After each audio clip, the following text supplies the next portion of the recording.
We're going camping. We're going camping. We got the grill nice and hot. We got margaritas on the rocks. We're going camping.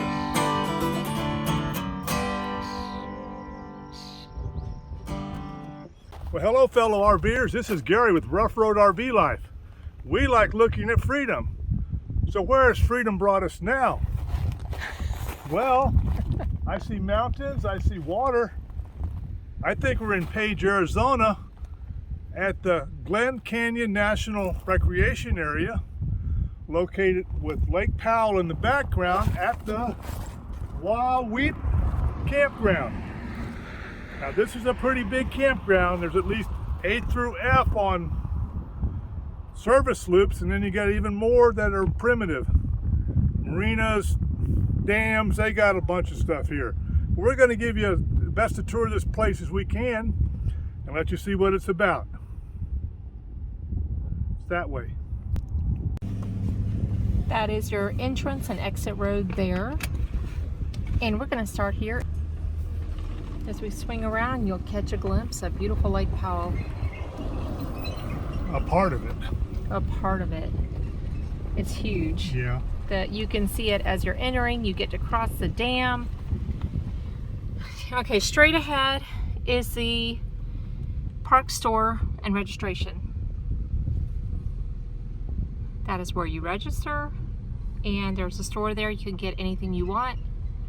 There is Wi-Fi available. There's Wi-Fi in the park, but the best signal is here at the park store. So there's the park store. Now there are, I want to say, over 200 sites here. There's a lot of sites here. And you do not get to pick your site, so we'll try to show you a representation of the sites. The dump station. Dump station straight ahead. So there's a park store over there to the right.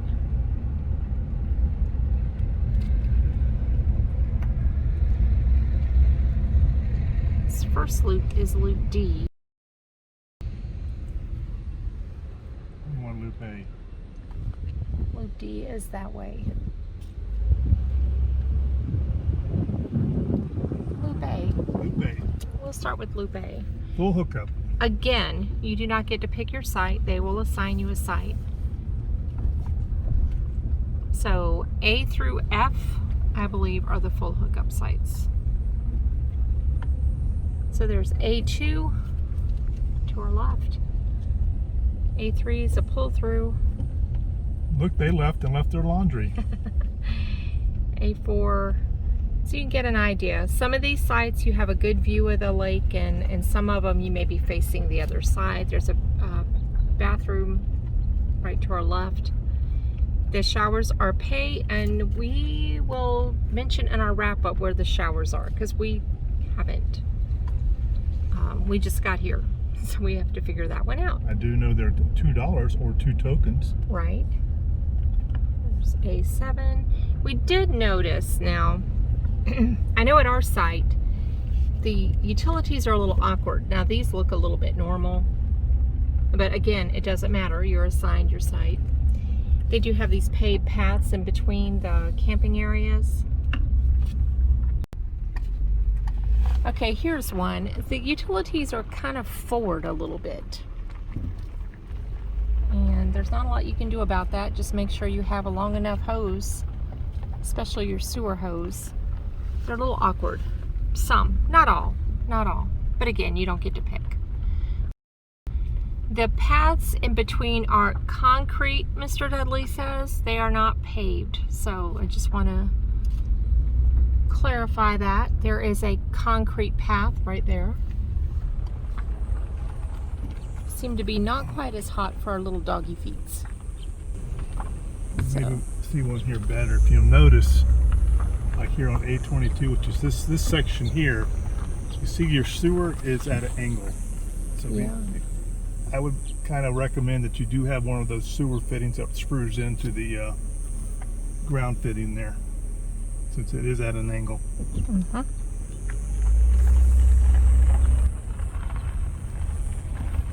And I want to, oh look, there we are over there. We're on B1. See the sewer right there, the yellow thing. Yeah. Everybody catch that?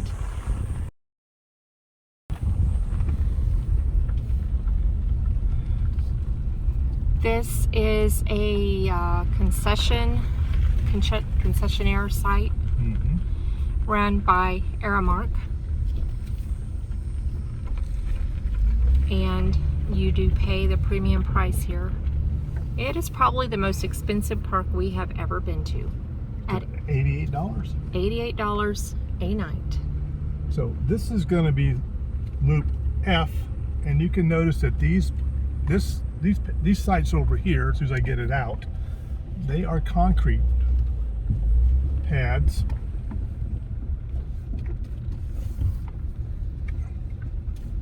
And their water hookups are more elevated than the A loop that we just looked through.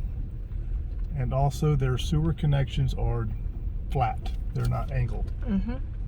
So there we go. There's F3. They're nice and deep though. I mean, they can accommodate just about anything. And we've seen big boats parked next to big motorhomes, like on that other site that we have, that we just went through. What loop was that? I already forgot. A. Loop A. But look, these are nice, deep sites. Now, of course, here you'll have your front view of the water, and you're looking out the side. But you still have plenty of room between you and your neighbor. They've done a really nice job here, don't you think? Yes. And the lake is always there, so another bathhouse or bathroom. Don't know if showers are in there. And the reason why I say that is because I saw so many people heading to the park store yesterday. It made me think that they were heading to a shower because the swim beach has moved. It's not right here, it's somewhere else. All right, these are pull-throughs in the middle. Nice. Loop F. Again, park store is right over there. There is a giant houseboat out there.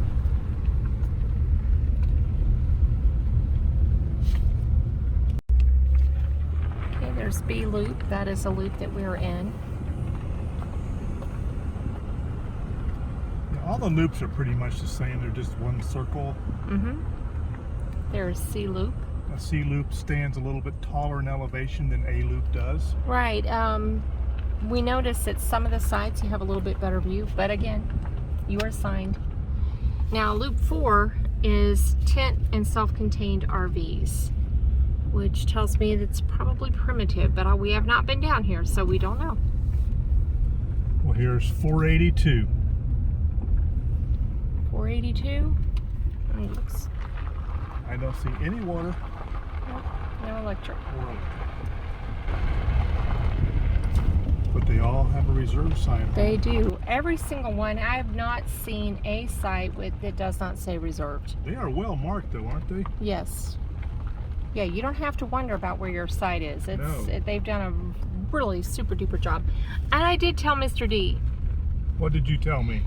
We're paying $88 a night, but we have paid some stiff prices in our travels, especially this year, for gravel, degraded, unlevel sites. So, you know, this isn't so bad. Now, I don't know how much these are. I'm sure these aren't $88 a night, but that's a nice one. $4.98. We got some nice views here. So see, the higher you go up, the more view you have. I was actually looking for water spigots as I was driving around, but I'll be honest, I didn't see any. Yeah. Maybe you have to go up to the shower. Yeah. So my point is, there's a fish cleaning station or dishwashing station probably. Yeah. My point there is, if you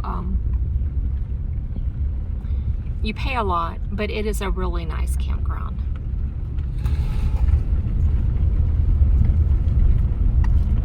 But this would be an example of self-contained RVs and tent sites. Right. The primitive areas. And and there's 1, 2, 3, 4, I believe. There's some group camps up here, and it goes on around. See where that group of green tents are. Yeah, it's one of the group sites. They were having a good time last night. Where are we going? Let's go up, and just because it goes up and we'll show you the view coming back towards our camp. Houseboat, look at that big houseboat. Oh my gosh. They have some big boats on this lake. Yeah, we had 2 wide loads go past us. I mean, they were giant houseboats. There's one right there. We're probably going at the same speed, so I don't know if we'll ever be able to see it, but that truck is pulling it. There's loop 3, tent and self-contained RV, and then we have one more loop down here. Kind of an overview. Yeah. Getting the overview as best I can from this side.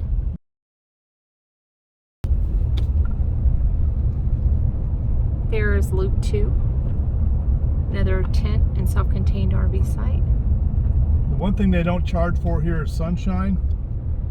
It's free. And heat, if you want heat, it's free. This is loop 1, tents only. So, tenters. Something up there. Self-contained RVers.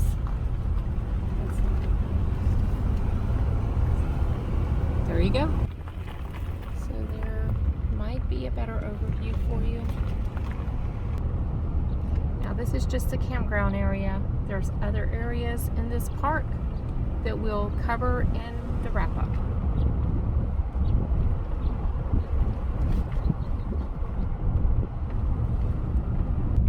Now this place had a lot of people here last night. A lot of these sites had campers in them and tents, but a lot of them did not walk in. And this is Monday, and it is 12:30 Arizona time, depending on what part of Arizona you happen to land in. You might gain or lose an hour. Well, that was our little tour. Wahweap, W-A-H-W-A-P Campground on Lake Powell in the Glen Canyon Dam National Park area. So like we said, there are like A through F loops that are full service. They're pretty much all alike. Some may be a little closer than others, but you're assigned your site anyway. And then they have some primitive camping up there. Mm-hmm. They do have a Wi-Fi here at the park that you can log on to. I never actually logged on to it, did you? Everything is slow today for some reason, so when I tried to log on to it, I couldn't get anything. But they tell you, if you want Wi-Fi here, go sit at the park store, which is right behind us. Yes. The campground store and registration. They have a covered area with some tables and all that. And there's people up there all the Yes. time. So cell service is not stellar here. Just heads up. Right. Now, walking our dogs, we did walk them around. There's lots of loops here. There's even like a concrete path that goes around and through the different campgrounds. It's a little cooler for the pads. A little cooler for the dogs to walk on. Walking out in the dirt part is okay. Sometimes it gets hot, but you got to be careful of stickers. Mm-hmm. They got a sticker or two, so it's not bad. We are about, I think it took me 15 minutes to get from this site to the city of Page, where there's a Walmart. Mm-hmm. There's also auto parts stores there. There's a Sonic, a McDonald's, a Denny's. There's others. There's just stores up in that area. And they have a downtown area we haven't even been to yet. So I know there's restaurants and all there. So yeah. It looked pretty interesting. So that's not so far away. As far as things to do here,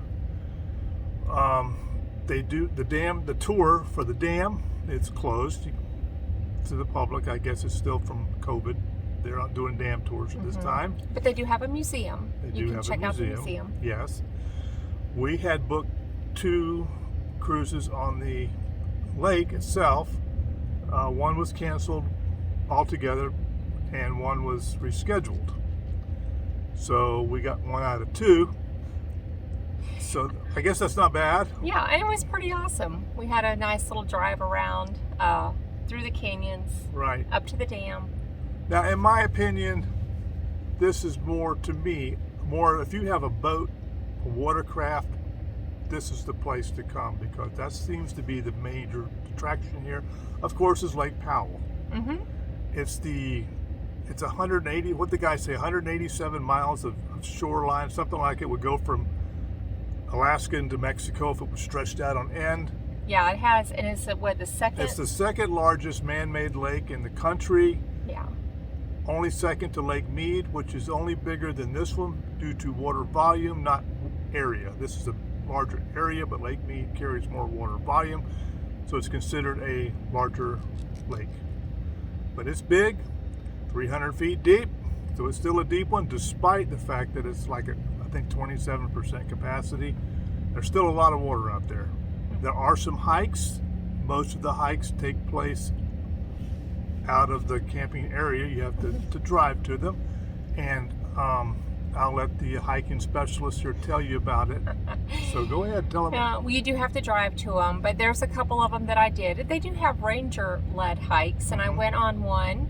It's my first ranger-led hike, and it was the Beehive Trail, which is really cool.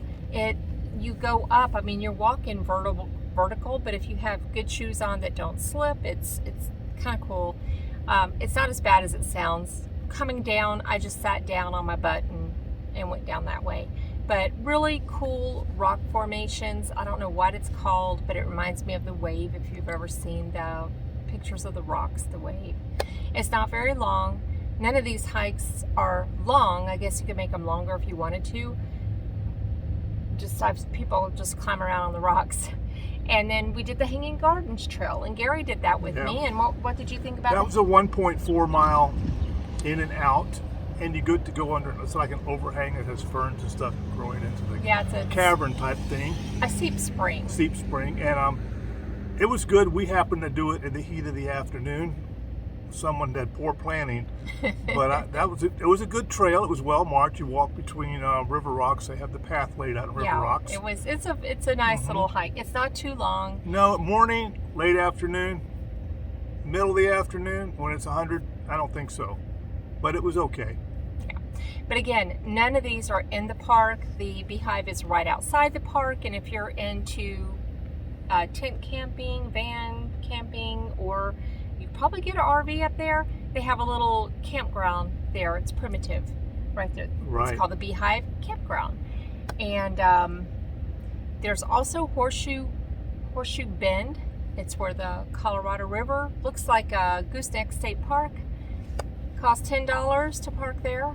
It costs $10 no matter what. You can't be dropped off. You have to pay $10. It belongs to the city of Page, but the actual hike is partly in Page and then partly in the recreation area. So extremely crowded. Yes. Tour bus pull in there and drop off. Yes. Buses load of people in there. $10. It's not an entrance fee. It's a parking fee. But you have to pay. You have to pay. You can't get in otherwise. So go early. When I went early this morning, I got there about 7, and there were not many people. A small tour bus had just dropped off. And then when I was coming out a little after 8, there was 3 or 4 in the parking lot. Right. And the crowds were starting to build. So if you want to go see that and you don't mind paying $10, it's really cool to look at, but it's crowded. Crowded. As far as the park itself, this is currently, at this time that we're doing this video, it's like $88 a night to camp here at this park. For the full hookup sites. For the full hookup sites. We don't know. You have to check the website for the others. If you got a boat, it's not bad because there's lots to do in the lake, but outside of that, it's a few hikes, and I mean, it's scenic. It's scenic. It is scenic. It's beautiful sunsets, sunrises. You can rent a boat here. You can rent a houseboat and all different kinds of boats, or you can rent jet skis, or you can kayak. Yeah, for anywhere from $400 to $800 a day. Yeah. Yeah. If you don't want to rent a boat. Yeah. So, in our opinion, this would probably be a good 3-day park, maybe 2 or 3 days. You see all that you need to see here. Right. They do have a lodge here. I don't think I mentioned the lodge. They have a big lodge here. They do. Yeah. Giant lodge with a swimming pool. Now, you're not allowed to use a swimming pool if you're in a camper, unless you buy a $75 pass, which allows you to use the pool and the gym over there and some other things. But they have a Starbucks in the lodge area over there, a coffee shop and all that. And the gift store has a coffee shop, and I think they had ice cream in there and some other stuff. Yeah. The gift shop's pretty nice, and there's restaurants. Right. There's restaurants here, so it's not all it's not all bad. Right. But we planned a week here, and I didn't know. Just for any of you who don't know, I planned on going to Antelope Canyon and hiking. Well, you have to book a tour to do that. Yes. That is on Navajo land, and they're $90, $100 for the hike, and it's pay to play. Yeah, and they're booked. They're booked. Yes. I mean, I could have grabbed one or two, but it's really hot during the day, and there's not a lot of bushes to go to the bathroom out there. I'm just saying.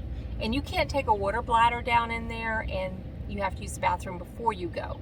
Yeah. So it is, the hike wasn't that long, but I passed on that. But if you are planning on Antelope Canyon and doing a hike, it has to be only with a tour guide. Now, the one boat cruise that we did go on was the Wahweap Canyon, which takes you up to the dam itself, and then you wind back into Navajo Canyon, and you see some cool wall stuff. And that was like a 3 hour cruise. Yeah, it was really nice. It was really nice cruise. It's a double-decker boat. Seats like 30 on top, and I think 70 or something like that below. But you can walk around the boat. They have coffee, lemonade, and water. Free. I mean, you can bring snacks with you. It's a nice 3 hour cruise, and they take you through some of those canyons, and it's really interesting cruise. I would probably recommend, if you wanted to cruise, do that one. I believe the cost of that was like, I want to say right at $80 a piece for that cruise, which is probably about what cruises cost. They also have a dinner cruise here on Tuesdays and Saturdays if you want to do a dinner cruise. You can do that. So I think that was about all we have. Yeah, it's been peaceful. The sites are nice and big here. We have a pull through, and great view. I'll tell you one thing I was amazed by. The amount of rental RVs that come to this park was just, I bet it's half the park has at least Road Bear, El Monte, or Cruise America fills this park up. Every night they come and they go. Yeah. And they come and they go. I don't know. Do any RVers come here? Is it just a rental place? We see. They're just all over. Primarily rentals here, and Right. the van rentals over in the tent section. The crazy colored vans. I don't know what brand they are, but a lot of rentals in these parts. I will say one other thing I learned, just one more thing here, is that the marina down here, they do have a marina. They have a couple of marinas, actually. I think we passed 2 marinas here, and then there's one down there in Antelope. That's another marina, but the marina is here at Wahweap. I think he said there was 900 boats here, and supposedly it's the largest freshwater marina in the country. I think that's what he said, something like that. And I think he said the most expensive boat here was like, what, $20 million boat? Oh, I don't know. It was some number that I can't comprehend. I mean, there's a lot of really nice boats down there in the marina, big houseboats and stuff like that. But yeah, the marina is quite huge. But you can't live here Right. on your boat, because that is national park land, and they have a 30-day limit. 30 days. Yeah, so boat can stay here, but you can't. Yeah. They have a couple boat ramps. Yep, Swim Beach. Swim Beach used to be kind of right behind us, but I'm not sure. It's been moved now, probably because of the water levels. Yeah, I think the Swim Beach is no now, longer there. If you want to swim, you have to go up by the lodge, which is up, about a mile, would you say? Yeah, about a mile, and it's a pretty good. And then get go down all the to way it, down. Yeah. We've seen people there. We haven't checked it out. Right. But it's there. So supposedly the water was 74 degrees. I think it's what it said on the board when I looked at it. So that's not too bad. That's spring water in Florida. Florida's 72 degrees year-round for spring water, springs in Florida, if you're in Florida. Yeah. So anyway, so that's enough of that trivia, I guess. But anyway, that's the little stuff we learned while we were here. So I guess we're going to wrap it up now. Yeah, and if you don't mind driving a little bit, there's a lot in that you have to drive to, like Monument Valley we came from. It's, I forget how far, but yeah. You know, the terrain here is very interesting. It's like being on a different planet. I mean, it just looks cool. So that's a draw here. So this is Gary and Sharon that we just finished dog walks. They're in there panting. Yeah. So we like looking at freedom. Click like and subscribe. Follow us on our journey.